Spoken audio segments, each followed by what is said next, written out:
படிப்பவர்களுக்கு உதவுறது தான் laptop scheme. இதற்கு முன்னாடி ஜெயலலிதா அவர்கள் இந்த ஸ்கீமை கொண்டு வந்த போது படிக்கிற மாணவர்களுக்கு தான் சொல்லி கொடுத்தாங்க. அப்ப நீங்க ஃபர்ஸ்ட் இயர் ஸ்டூடெண்ட் கொடுக்கணும், இல்லாட்டி +1 +2 ஸ்டூடெண்ட்ஸ் கொடுக்க பிரயோஜனமா இருக்கும். ஃபைனல் இயர் ஸ்டூடெண்ட்ஸ் கொடுக்கறதுல என்ன லாபம்னு யாருக்குமே தெரியல. அது என்ன கணக்குல போய் முடியும் தெரியல. இவங்க அவங்க தான் அடுத்த வருஷம் ஓட்டு போட வருவாங்க கணக்குல கொடுக்குறாங்களா? உலகம் உங்கள் கையில் புதுசா ஒரு பேரை போட்டுட்டு ஏற்கனவே இருந்த ஸ்கீமை நீங்க இடையில நிறுத்திட்டு கடைசி வருஷம் கொடுக்குறீங்க ஆட்சியர்கள். அப்ப இது முழுக்க தேர்தல் ஆண்டுக்கான திட்டத்தை தவிர வேற எதுவுமே கிடையாது. பொங்கலுக்கு 3000 ரூபாய் கொடுக்கறது அப்படிங்கிறது கூடவே 10 லட்சம் பேருக்கு மடிக்கணினி கொடுக்கறது அப்படிங்கிறது திரு EPS அவர்கள் கூட சொல்லியிருக்காங்க. தோல்வி பயத்துல இதை அறிவிச்சிருக்காங்க அப்படின்னு. இதனுடைய நோக்கம் என்னவா இருக்கு? ரெண்டு விஷயமா பிரிச்சு பார்ப்போம். ஒன்னு 20 லட்சம் லேப்டாப் கொடுக்க போறேன்னு சொல்லியிருக்காங்க ஸ்டூடெண்ட்ஸ்க்கு, காலேஜ் ஸ்டூடெண்ட்ஸ்க்கு, அது ஃபைனல் இயர் ஸ்டூடெண்ட்ஸ்க்கு. அது எந்த வகையில பலன் தர போது பார்க்கணும். இந்த 2 மாசத்துல அவங்க படிச்சு முடிச்சுட்டே கிளம்ப போறாங்க. சோ அவங்க வேலைக்கு போக போறாங்க.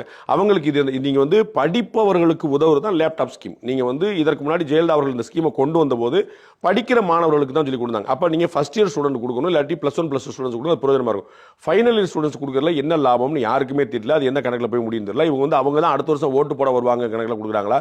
இதுலயே ஒரு பாதி பேர் 18 வயசுல இருப்பாங்க அப்படிங்கிற கணக்குல வர்றாங்களான்னு தெரியல. ஒன்னு. ரெண்டாவது 3000 ரூபாய் ஸ்கீம். போன வருஷம் பொங்கலுக்கு ₹1 கொடுக்கல.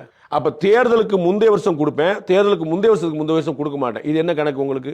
அப்ப நீங்க 21ல இருந்து 26 வரைக்குமானது எத்தனை வருஷத்துல நீங்க கொடுத்தீங்க? 24க்காக கொடுக்குறாங்க, 25ல கொடுக்கல. நீங்க வருஷம் நீங்க கொடுத்துட்டு வாங்க. நீங்க 5000 ரூபாய் கொடுக்க வேண்டாம், 4000 ரூபாய் கொடுக்க வேண்டாம். நீங்க வருஷம் ஒரு அமௌண்ட் கொடுத்துட்டு வாங்க. இன்னைக்கு நீங்க வருஷம் 2000 ரூபாய் கொடுப்பீங்கன்னா நீங்க 5 வருஷமும் கொடுத்துருக்க முடியும். உங்களுக்கு ஒரு வருஷம் நீங்க 5000 ரூபாய் கொடுப்பேன்றீங்க, ஒரு வருஷம் நீங்க 1000 ரூபாய் கொடுப்பேன்றீங்க, ஒரு வருஷம் 3000 ரூபாய் கொடுப்பேன்றீங்க. என்ன கணக்கு? அப்ப தேர்தல் வரும்போது கொடுத்தாப்பல. அப்ப உங்க நோக்கம் மக்களுக்கு பணம் சென்று சேர வேண்டும் என்பதல்ல. மக்கள் எங்களுக்கு வாக்களிக்க வேண்டும், அவருடைய அதிருப்திகளை எப்படியா சரி கட்ட வேண்டும், கையில காசா ரொக்கமா கொடுத்தா சரியாகும் அப்படிங்கிற ஒரு எண்ணம். ஒரு மாசத்துக்கு 1500 கோடி ரூபாய் கிட்டத்தட்ட நீங்க 1000 ரூபாய் ஸ்கீமுக்காக செலவழிக்கிறீங்க. அதுக்கே நீங்க 15,000 கோடி ரூபாய் நீங்க கொடுக்குறீங்க. அது கையில காசு கிடையாது. அதுல பழைய ஒழித்திரம் கொண்டு வந்தீங்களா? இலவச லேப்டாப் கொடுக்குறீங்க. இந்த லேப்டாப் ஸ்கீம் ஜெயலலிதா அவர்கள் கொண்டு வந்த, அதிமுக கொண்டு வந்த ஸ்கீம்.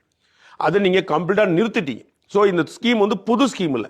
உலகம் உங்கள் கையில் புதுசா ஒரு பேரை போட்டுட்டு ஏற்கனவே இருந்த ஸ்கீமை நீங்க இடையில நிறுத்திட்டு கடைசி வருஷம் கொடுக்குறீங்க ஆட்சியர்கள். அப்ப இது முழுக்க தேர்தல் ஆண்டுக்கான திட்டத்தை தவிர வேற எதுவுமே கிடையாது.